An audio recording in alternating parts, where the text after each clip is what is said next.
ईदगाह bus depot के कर्मचारियों ने वेतन कटौती के विरोध में प्रदर्शन किया। डिपो परिसर में चालक परिचालक एकत्रित हुए।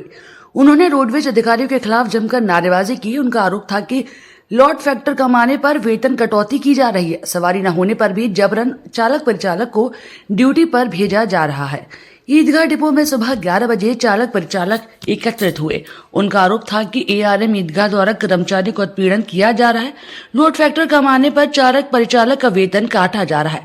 बसों की आय कम होने के पीछे अधिकारियों की नाकामी है, मगर वे अपनी कमी छिपाने के लिए कर्मचारियों पर ठीकरा फोड़ रहे हैं। अधिकारियों को कई बार अवगत कराया कि रात में सवारी कब निकल रही है, ऐसे में रात्रि सेवा को बंद कर दिया जाए, लेकिन इसके बाद भी जबरन चालक परिचालकों की ड्यूटी लगाई जा रही है। जब रात में सवारी नहीं मिलती और कम आय होती है तो कर्मचारियों का वेतन काट दिया जाता है। अधिकारियों द्वारा बसों के संचालन की कोई भी समय सारणी नहीं बनाई गई।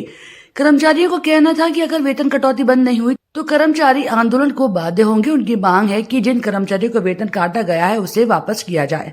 ऐसा नहीं है, ये जो लोड फैक्टर है जिसकी समीक्षा हो रही है, मुख्यालय से पूरे प्रदेश स्तर पर एक ही तरह का प्रोग्राम पड़ा हुआ है और ईटीएम मशीन से जो लोड फैक्टर कैलकुलेट होकर के आता है केवल उसकी समीक्षा है। और प्रबंध निदेशक महोदय द्वारा और मुख्यालय के द्वारा जो निर्देश दिए गए हैं कि किसी भी दशा में 50% से कम लोड फैक्टर पर गाड़ियां संचालित न की जाएं। उसके तहत जो कुछ नई बसें हैं और कुछ पुरानी बसें भी हैं, तो जो 50% से लोड फैक्टर कम लेके आए, जैसे लगभग 10% करीब 12% गाड़ियां होती हैं ऐसी मात्र जो है केवल, तो उनके खिलाफ जो है टोकन कटौती केवल मात्र हल्की सी, जैसे किसी ने 48,000 का डैमेज किया तो उस पर 1,000 की है नई गाड़ी पे। पुरानी गाड़ियां हैं जैसे उस पर जो है थोड़ा सा रियायत देते हुए टोकन कटौती 500 रुपए है, किसी पे 200 रुपए है, किसी को कठोर चेतावनी है वो दी गई है, जिससे कि वो गाड़ियों की संख्या में जो है कमी लाई जा सके। क्योंकि जब तक थोड़ा सा भय नहीं होता है तो कर्मचारी उसका पूरी तरह से अक्षर से अनुपालन निर्देशों का नहीं करता जाना। अब पुल के नीचे भी जाने लगे हैं, जगह जगह सवारी उठाने लगे हैं, है ना। तो उसके बाद में अब हमें जो रिजल्ट आ रहे हैं वो उसमें काफी उन बसों में गिरावट आई है। अभी जो 30-35 गाड़ियां चल रही थी अब इस समय घट करके मात्र 5-7 गाड़ियों पे आ गई। नहीं, लगभग ऐसा करीब 15 एक दिन 15 जैसे 15 ड्राइवर 15 कंडक्टर, और किसी दिन जितनी गाड़ियां आ जाती हैं जैसे मान लीजिए 8 आई तो वो 8 ड्राइवर और 8 कंडक्टर आरोपित किया जाता है टोकन केवल चार्जेस।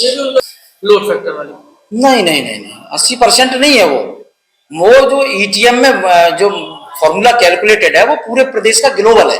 उसमें ऐसा नहीं है यहाँ पे अलग से कोई हो रहा, ये इनको लग रहा है, ऐसा कुछ नहीं। उसमें टैक्सेस को निकाल करके नेट इनकम जो होती है शुद्ध आय उस पर लोड फैक्टर कैलकुलेट किया जाता है।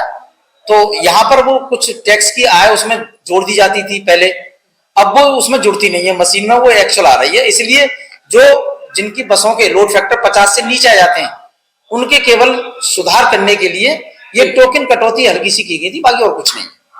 यहाँ कर्मचारियों की समस्या ये है कि यहाँ कर्मचारियों का इतना उत्पीड़न किया जा रहा है, इसकी कोई सीमा नहीं है। लोड फैक्ट्री के नाम पे अवैध वसूली की जा रही है। 1,000 रुपए काट रहे हैं, डीजल पे कटौती, चालक की डीजल पे कटौती, कर्मचारियों की लोड फैक्ट्री पे कटौती, 49% पे 500 रुपए कटौती कर रहे हैं, 1,000 रुपए कटौती कर रहे हैं। सही तरीके से ये कर्मचारियों को गाड़ियां खराब हो रही है, रोड पर गाड़ियां खराब हो रही है, उसकी भी चालक पर चालक की कटौती की जा रही है। Thank you.